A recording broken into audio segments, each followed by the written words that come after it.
Welcome to Doing Business with a Servant's Heart podcast. I'm so excited for season 2 and the great guests you're going to hear from, their struggles, how they overcame their struggles, their triumphs. Through personal and business life, I think they're tied together, and we're going to share great stories about that. This show isn't just about me. It takes a lot of good people working with me. Among them is my partner, H7 Network, and Clay Hicks. Building relationships, building community is the mission of H7 Network.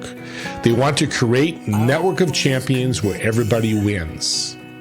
Find out more at h7network.com. And we hope to motivate you, inspire you, and educate you through our show. Enjoy the show.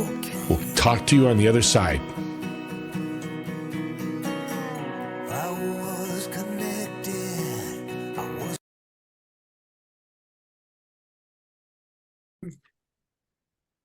Welcome, everyone, to Doing Business with a Servant's Heart. And this is going to be a great show because it's going to be much different than any of my other shows because I've got a servant out in the metaverse. You've seen that with Facebook and Meta and all that. But Chris is doing something that's very unique that you need to listen to. Chris, welcome to the show. Thank you very much for having me. So tell me what you do with the metaverse. Well, let's rewind a sec. Why don't we start with what I do? How's that? Let's do that. Okay. It's how I got to the metaverse, and I just think there's a good story there. So what I do is I coach small business owners, and the way I do that is via our community. So I'm an entrepreneur, a serial entrepreneur, and have been at this for a little while. And I used to be a professional inventor, and I'd come up with ideas, patent them, manufacture them in different places in the world, and depending on the needs of the clients. And I had a coach, and he used to wag his finger at me, and that really didn't work well for me. I don't receive that kind of coaching well.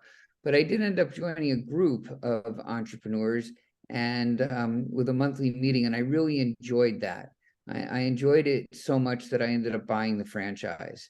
And that's where On The Bus kind of spun out of. I had already started On The Bus, where we were teeing up sales opportunities for members in that group. And then when I bought the franchise, I put that on hold for a little bit, and then kind of blended them together. So what we do is we offer owners a monthly 4-hour meeting where they can sit down with peers, owners of the same size, in what we call a bus. Some people call it boards, but we call it a bus. And they share challenges and opportunities, and they get feedback from the other owners, and then they make a commitment as to what they're going to do by next month's meeting. And there's an accountability aspect to that. Prior to each meeting, I meet with the members one-to-one, and we go through what we call a bus pass, and we're tracking their behavioral goals. So an example might be, how many networking events did you attend? How many one-to-ones did you have? How many referrals did you ask for? How many quotes have you made? What was your kill ratio? Those are some of what we would go through on the bus pass. And then when they go to their meeting, they share that, and all the other owners can see it and say, hey, you've stopped networking. What's going on? Or, something like that. On the second and fourth Tuesday, we offer our members sales training, and we use one of the 4 books back here. We use the workbook, and we'll listen to the Audible copy of that chapter and then discuss it and have a discussion meeting based on that. And we have other meetings like that with my new book, The Entrepreneur's Big Book, featuring the 12 Steps of Entrepreneurship. But those are more story driven, where entrepreneurs tell their stories and the mistakes they've made and that kind of stuff. We have our own networking groups, and of course our virtual platforms, our virtual trade shows and things like that. So there's a long windup. I apologize. No, it's fantastic. What's the mission of On The Bus? What's your goals for the company? To help small business owners make better decisions quicker is the short answer, but it's to make better owners. It's a place where entrepreneurs can go, take off the armor, and say, I don't know, what would you guys do here? What have you done here? What do you do with the employee who you like, who's a good employee, but he's calling out for a 4th time with COVID? Do I have to keep paying him? Can I fire him? What are the rules here? Right. It's that kind of stuff that you don't say at networking events. Or we had one today where our owners are growing so fast, they're outgrowing their money. So they're opening third and fourth locations, and it takes money, new trucks, new everything, and they're ready for the growth, but it's a lot of money going out to do these things. So is it an investment? Is it a line of credit? Is it a partner? Is it a loan? How do you go about doing it? It's a different answer for everybody, and everybody's got their own tolerances to risk. But those are things that you wouldn't discuss at a networking event. You wouldn't talk to your bartender, your spouse, or your accountant about it. You talk to other entrepreneurs that have been through it. Now, there's other masterminds out there, and you know that. What makes yours a little different? Well, we offer so much more than just the 4-hour meeting once a month, and the way we facilitate is different. So in our meetings every month, everyone gets to present a challenge. So in some groups you go to, they have guest speakers, they do other things, and you might have to wait a year to present your challenge. Here, everybody is involved in every meeting in all aspects. Each member gets a half hour. There's time to present a challenge. Everyone gives feedback. There's not a lot of buts and back and forth. It's more present your challenge, get your feedback, make it your commitment, and we're on to the next. So it's a quick 4-hour meeting. And then we have guest speakers and things like that with our lunch and learns. And that way we can invite all the buses to come. And, we used to have 100 members plus. And so our lunch and learns were, pretty interesting. And at every meeting we have, everyone always gives their 45-second intro. So it's always about growth and networking and that kind of stuff, but it's not why people go. Education is a big part of this, sounds like. That's where the trade shows came from. So back to your original question, how I got into the metaverse and all that. So thanks. Here, big wind up there. In 2014, one of my owners said, trade shows suck. I'm never doing another one. And I looked at it, I was like, trade shows don't suck. You suck at doing them. And I'll prove it to you. We're going to have a trade show, but I'm going to give 2 classes in our sales training prior to the show, talking about who to invite, how to invite, and how to get traffic there, because it's not my responsibility to bring the traffic, it's all of ours. And then we'll give a class on role playing, on what to do, where to stand in the booth. I got all the chairs out of the trade show. I moved the tables to the back of the booth, and it went great. Everybody got business. One company got more business that afternoon than they had their whole year. Wow. So then the next year in 15, we did it again. In 16, they started wanting it twice a year. So we were doing them June and December. And then, and we did that for a while. And it was just part of the curriculum of On the Bus. And it's in my books and everything else. And then the pandemic hit. And so we had to cancel our June show. And I was living in Jersey at the time, and that's where we were doing these things. I moved up to Woodstock. I had someone in my life at that time, Woodstock, New York, that is. And she was very involved with all the different communication platforms. And it said, what about Zoom? Everybody seems to like Zoom. What if we stack Zoom breakout rooms? I said, okay. And we would stack 40 of them deep and change the backgrounds. So they had a look and feel of a booth. And if you had a good imagination, it could feel like you were at a trade show. But what you didn't have was the interaction in the hallway kind of thing. And I remember on a Monday after a Friday trade show that we'd done on Zoom, the Zoom people called me up. And they're like, hey, what are you guys doing and how are you doing it? And this was early. This is, it was December 2020, right? So I'm not saying Zoom hadn't been around, but it was new to many of us. And I told them what we were doing. We'd love them to be a keynote speaker. These were small business owners, and they really weren't that interested. And they said, no, thank you. And so me being me, that meant we'd find a new platform. So we found a new platform, and we started dabbling in the metaverse. So that's where it started. And we've tried multiple platforms.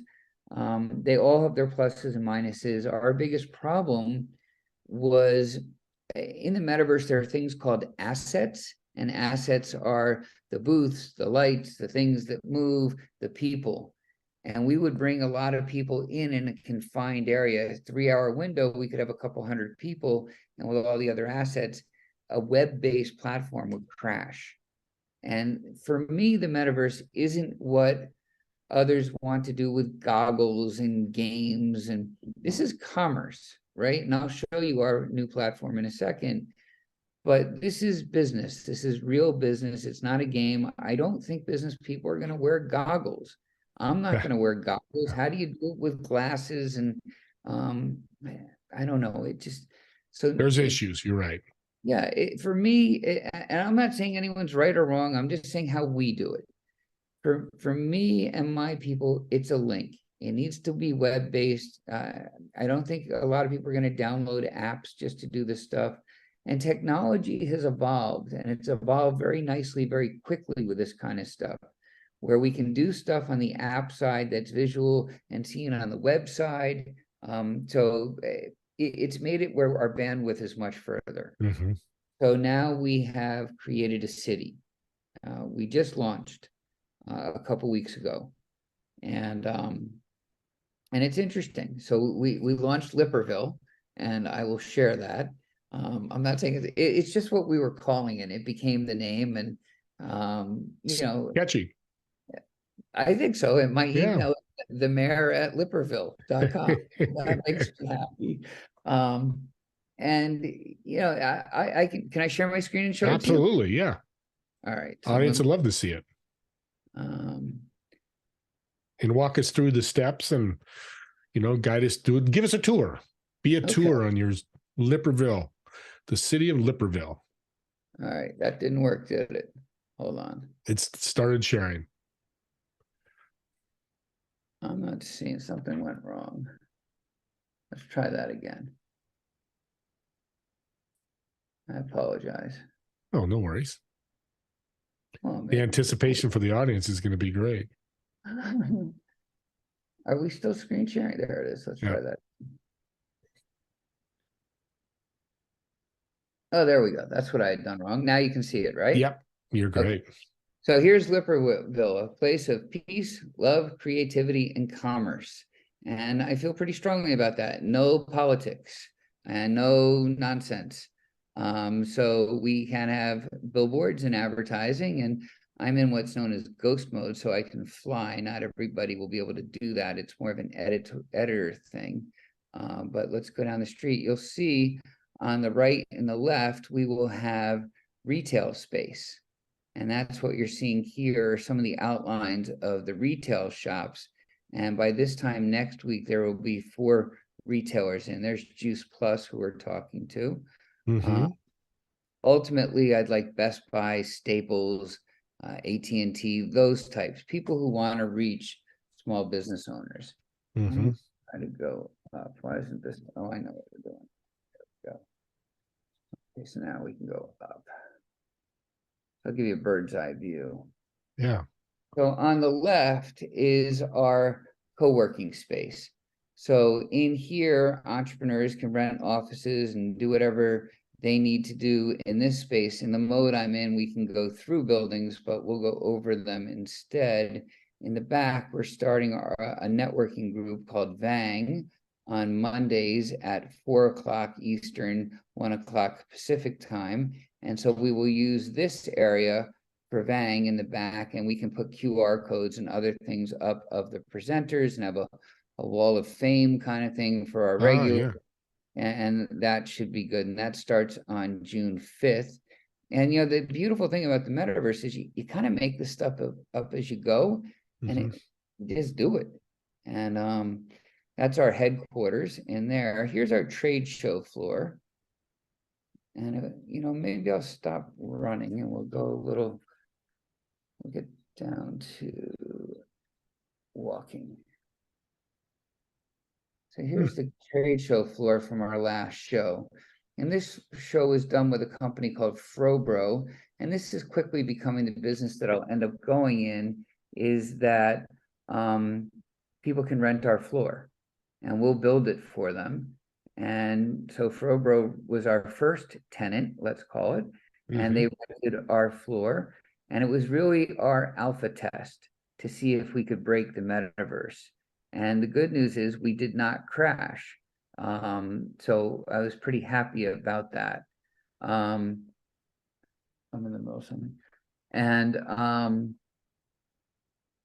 it worked. So mission accomplished kind of thing. You But must have a big design team because all that has to be designed. I'm assuming, right?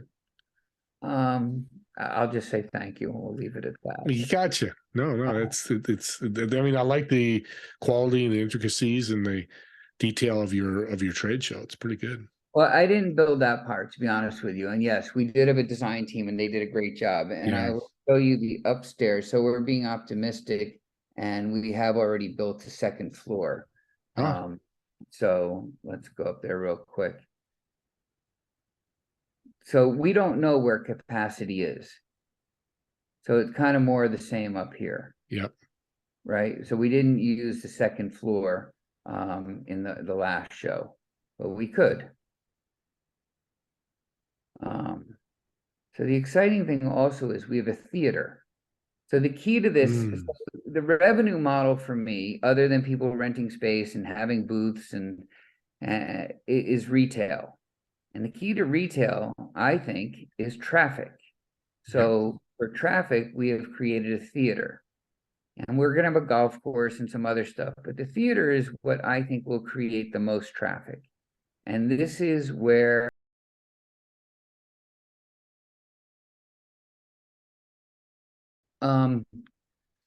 okay, so in here, these are big theaters, large theaters, where we can hold multiple events. And we're talking to independent film festivals and people that film concerts and things like that, where we could release 1,000 events a year. That will bring us the traffic that we need to support the retailers. Gotcha. And that's our plan. So this is Lipperville. Pretty cool. This is where we're at as of today. So let me stop sharing my screen and come back to you. What's your whole mission for Lipperville? I know you mentioned a few things, but if you did a mission statement for it, what or goal, what would it be? What would you like to see?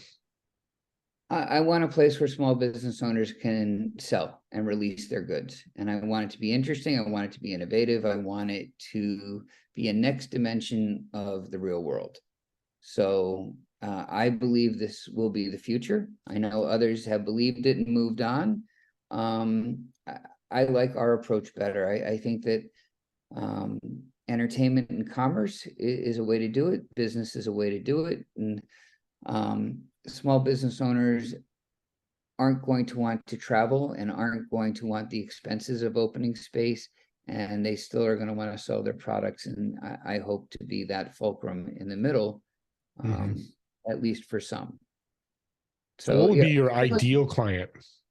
So originally, just, we had talked about having a mall and just doing a mall, but it's limited as to what you can do with a mall. It's so that's why we went with a city and we may put a mall in the city. I don't know. So an ideal client for me on a coaching level are small business owners that are trying to get to a next level that maybe have plateaued, start up to 20 million. I love working with retired military. They're some of our best members. They do very, very well.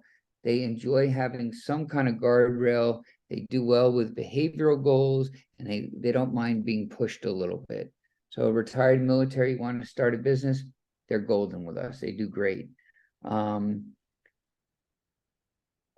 People that you see out there when you're networking that have a domain but still use a Gmail address. Why? They're not, they just need a little push. They can Yeah. still use the Gmail features, but why not support your brand? People that have a business and they have a name that they're using, but they don't have a TM next to it, where they don't understand how to protect the fort and the importance of it. And there's no expense to having a TM. It's they just don't understand the tools. So those are good introductions for me. People that are vulnerable, willing to say they don't know. I'll tell you what, I don't want to work with know-it-alls. I don't enjoy difficult people. You want people learning that want to learn. Yeah, they want to grow. Yeah. Good is the enemy of great. I don't want to work with people that are happy being good. Yeah.